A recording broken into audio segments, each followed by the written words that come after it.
Back again for video number 4. In this video we're going to talk a little bit about two of the significant camera controls, that of shutters and of apertures. Shutter is, the use of a shutter is to control both light, the amount of light reaching the picture plane, and also motion and how we record motion in the camera. Of course, there are a variety of different types of shutters. Mechanical shutters in the past were either a focal plane shutter, and that was a shutter that moved across the picture plane of where the piece of film was in the camera and would expose the film that way. And then there was a leaf shutter that opened and closed, often a much quieter shutter, and used in some high-end cameras in the past.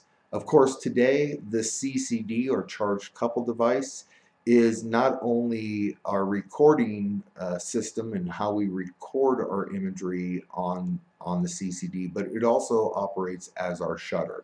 It turns on and shuts off, and in that turning on and shutting off, it does in a timely manner as our choice is created, whether we're using a manual operation or a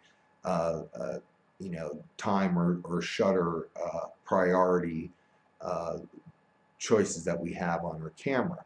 The shutter ranges anywhere from a B setting, and if you have a DSLR camera in your menu, you'll be able to find a variety of different shutter speeds. The B setting is a bulb setting. That is something that as long as you have your shutter button depressed, that CCD will stay on. We also have nice little remote switches that now attach to our cameras, and we can actually click that remote switch, turn the camera on and off. So we can leave the shutter open for multiple seconds, for minutes, and even hours if we wanted to expose something, even at night. So the bulb setting, and then the ranges of shutter speeds.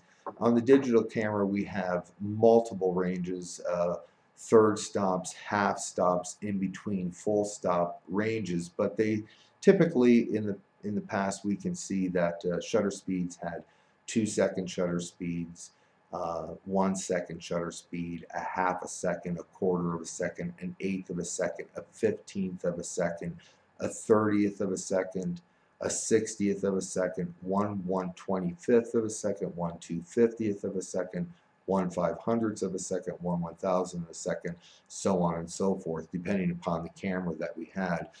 Of course, today there are many variation of shutter speeds in between those what is called a full stop shutter speed. And we can see 1/8 of a second is twice the amount of light as 1/15th of a second, as well as 1/15th of a second is twice the amount of light of 1/30th of a second. And of course, as the shutter opens, light comes in through the lens, hits the picture plane, and is recorded.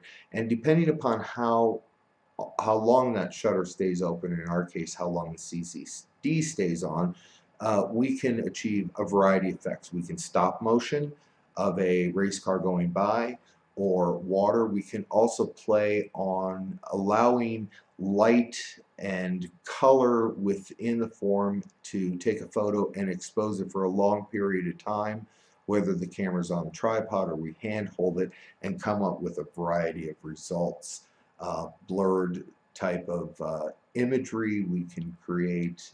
We can also pan the camera along with an object and blur the background. So there are many things that we can do. And as far as aperture is concerned, aperture controls the amount of light, just like the shutter, that enters the camera, but it also controls what is called the depth of field. Now, this aperture is also known as an f-stop, and that f-stop depends upon what we choose will give us a greater or less than depth of field. Of course, the larger numbers, f22, some lenses have f32, old, and even cameras that you can buy today, view cameras will have lenses that have f-stops up to f64. As a matter of fact, Ansel Adams, one of the most famous landscape photographers that ever lived, and if you have seen his work, highly crisp work, created a club called the F64 Club. And that was because F64 gave us the greatest depth of field that a lens could actually create. And so as you move lower in those numbers, f5.6, f4, f2.8, those are wider open aperture. So I'll give you an example. I have a little lens baby here, and this is a lens that can be put onto my Canon camera. And of course you can see that size of the lens there. And this has manual apertures, so we can actually take these little discs, I'll bring it over here, take these little discs and then flip them within that lens, and they are in a variety of different sizes. Let me bring this over here so you can see that a little bit better. Right? There's another f-stop. And these fit right inside these lenses. They just drop right in there. Right? And now you can see the size of that hole, and that is probably an f-stop of maybe f11 or 16. Now this lens comes with a nice little magnet that I can actually stick in here and pull out that little aperture disc, or hopefully I can. Well, right now it's not working, but you can use different apertures, and the aperture is the size of the diaphragm in which light travels through.